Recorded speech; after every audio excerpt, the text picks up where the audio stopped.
legit.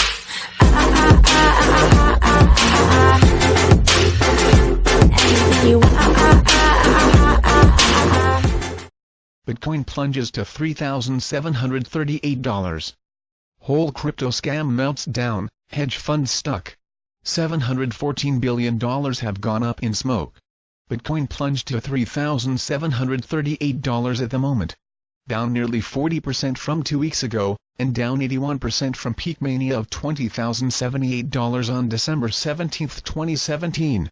It's back where it had first been on August 12, 2017. It looks like a magnificent bubble that is imploding, but bubble is a misnomer.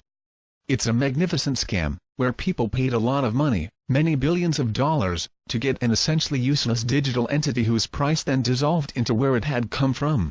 This chart via CoinMarketCap housed the drama of Bitcoin's market cap surged to $333 billion on December 17, 2017 and it collapsed to $64.9 billion now. There are now 2,071 of these cryptos, according to CoinMarketCap, up from 1,926 when last wrote about it on September 9, and up from 1,400 on January 17, 2018, and up from just a handful a few years ago.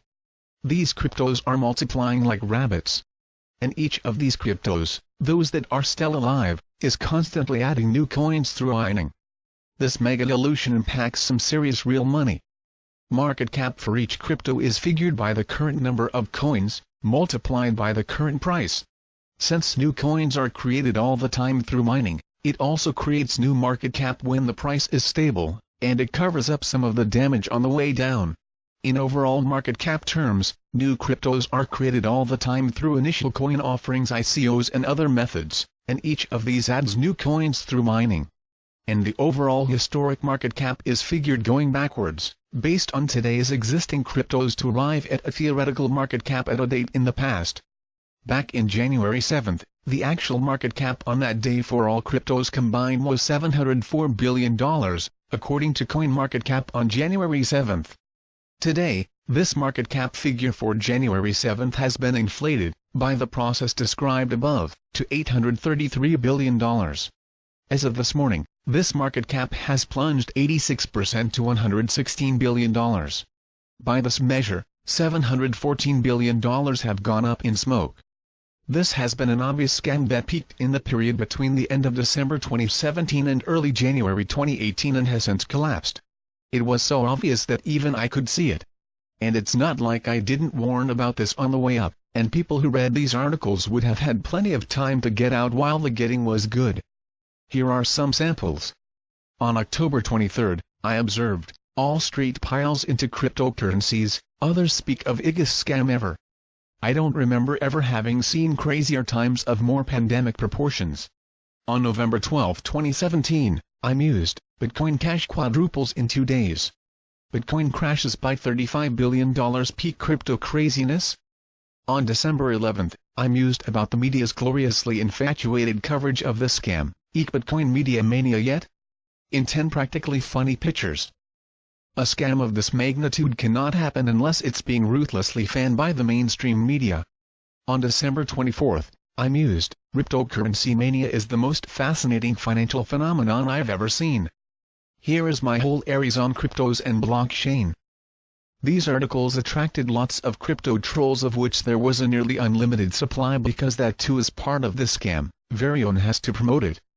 Some of these promoters are paid, such as John McAfee, who admitted in March that he charged $105,000 per crypto promo tweet. That's a lot of dough for a few seconds of work. Others did the promos for free, hoping to do their part to drive the prices of these 2,000 plus cryptos into the stratosphere. Paid or not, a slew of them came to Wolf Street's comment section and cited intelligent-sounding gobbledygook hype papers, made spurious arguments that were out of this world and defied gravity while claiming that the earth was flat or something. Plenty of them said nasty things. I blocked most of these comments because I didn't want the comment section to become toxic. Some of them I let through to have a historical record about the nonsense spouted off by these promoters. And for a while, some befuddled reporters in the MSM, in love with this new technology or whatever, supplied the super horsepower needed to get the scam as far as it did last year. Holdings of Bitcoin are very concentrated among a relatively small number of large holders, such as Bitcoin miners, hedge funds, and family offices. And many of these hedge funds and family offices, in their infinite wisdom, piled into it late last year and then eked the information that they had bought into it to create hype and drive up that price further. This was eagerly reported by the befuddled media. But there is no liquidity in these cryptos. Just as these hedge fund purchases last year caused prices to multiply due to lack of liquidity, efforts to get out from under these positions is causing the prices to collapse. In other words, these hedge funds and family offices are stuck, unless they want to cause the price to collapse further. Here are the half-dozen largest cryptos by market cap, and their percent plunge since their respective peaks. These are among the most alive.